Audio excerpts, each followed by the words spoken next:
Hello, and thank you for watching the NovaTime Technical Library. In this video, we will be showing you how to identify and correct missing punches from within the NovaTime 4000 and 5000 system. As you can see, I'm already logged into the NovaTime application and have landed on the dashboard page.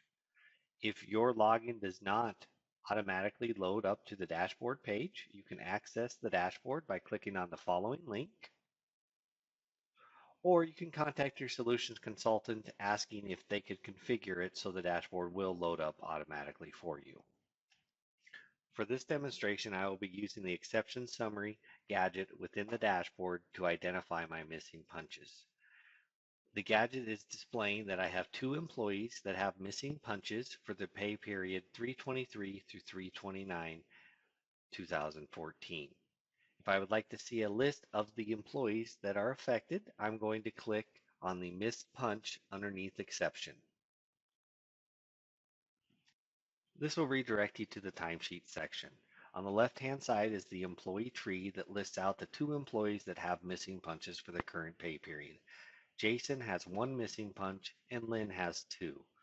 On the top of the employee tree, you'll notice a check mark next to non-zero exception only.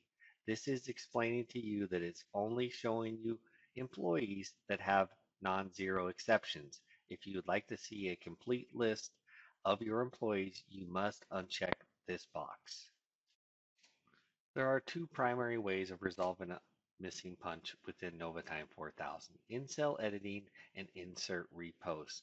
What I'm hoping to do is explain the differences of when you would use the in-cell editing versus the insert repost function.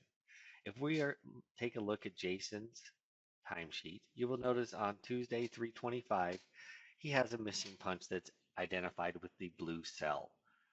Looking at the punches, 8 a.m., out for lunch at 12:30, back in from lunch at 1 p.m., and you've spoken with Jason and found out that he left at 4:35 p.m. that day. What we would need to do is just simply click into the cell, much like you would in Excel or any other database application, and you can type in 16:35 or 4:35 p.m. Hit save, and that missing punch for Jason is now resolved. This brings us to Lynn's timesheet. She has two missing punches on 324 and 325. In talking with Lynn, you know she came to work at 8 a.m. on 324, and on 325 she just forgot to clock back in when she came back from her lunch break. Instead of deleting these punches and reorganizing, what we're going to use is the insert repost function to insert a time from an already posted time on the timesheet. So I'm going to click on insert repost.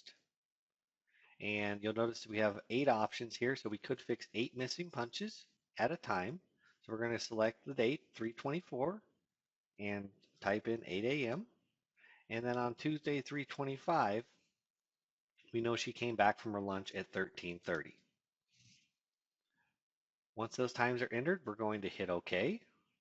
And a warning message is going to come up saying that you're going to enter 2 records into the system. Do you want to proceed? We're going to go ahead and hit OK.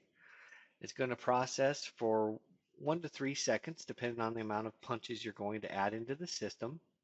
And what you will see is all the missing punches for Lynn have now been resolved. It inserted the 8 a.m. into the correct spot and also the 13:30 into the correct spot. While doing in-cell editing, the other options you may want to consider are requiring the user to put in a reason why you are fixing the missing punch. Did they forget their card? Was the time clock not functional? We can require them to put in a reason and or a note. The reason field is important if you are doing attendance tracking and want to penalize the employee for continually having missing punches. We can't configure rules off that reason code selection. I hope this helped clarify the different options of identifying a missing punch and also when to use the in-cell editing versus the insert repost in NovaTime 4000. Thank you.